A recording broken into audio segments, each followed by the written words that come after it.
Hey everybody, welcome back to Mobility Mindset. I'm your host, Adam Chang, and today is the second installment of the Bigger Booty series. My name is Adam, proud father, married to an amazing woman, fitness enthusiast, registered physical therapist. This channel is dedicated to those busy parents trying to figure out how to perform at their best in this crazy game of life. This content is for educational purposes only and was never intended to replace medical information. I want to break it down in phases. So depending on your level, starting with beginner, intermediate, and advanced, you may be starting in a different phase. However, it's important to understand that if you don't have good range of motion of your hip, so if your mobility is not good, if your stability of your pelvis and your spine is not adequate and you cannot activate the glutes, like you don't have a good mind to muscle connection, then doing advanced lifts like the compound movements like squats, deadlifts, split squats, and lunges, it's going to be difficult to really get the glutes to engage.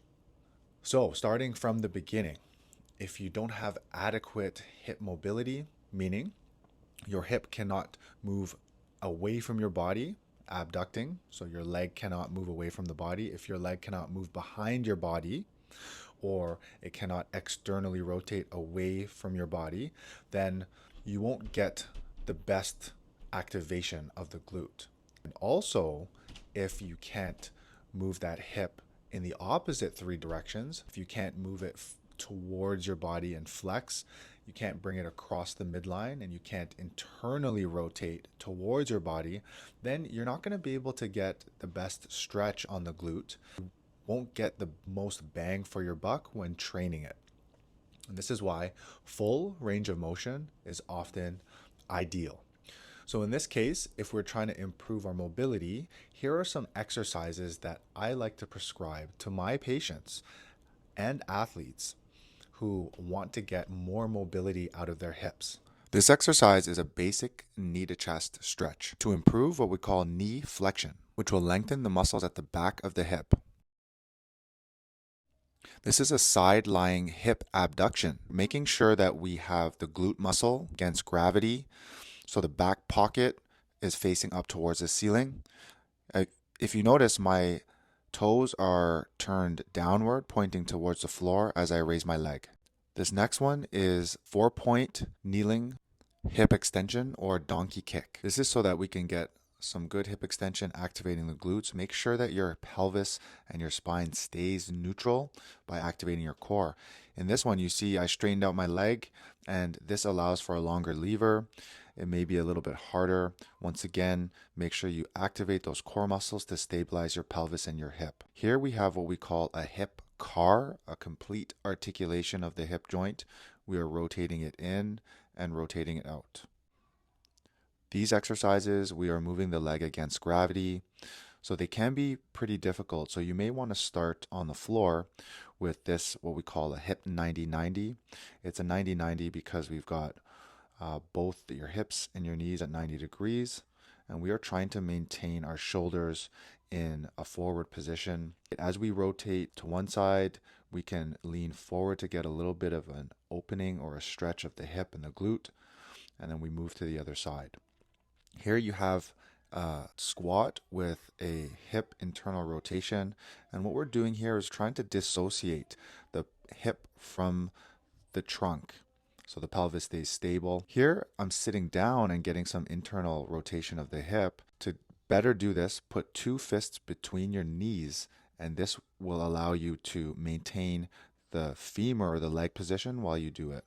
Then you can prop your foot up onto a chair and just squat down to get a little bit of a stretch in the inner muscle or the hamstring.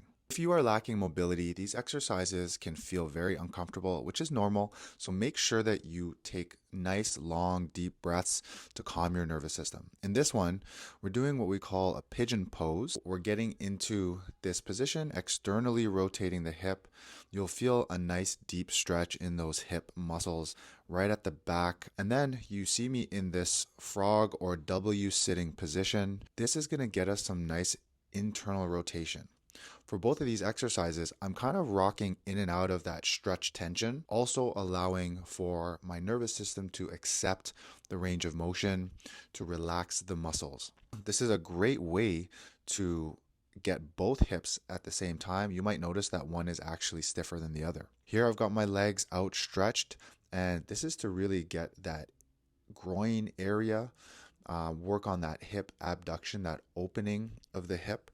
Here you see me with my hands supporting, and I'm just rocking that pelvis forward to increase the stretch, back and forth, just nudging that range of motion forward. Once you feel a little looser, you can reach forward and really lean into that stretch.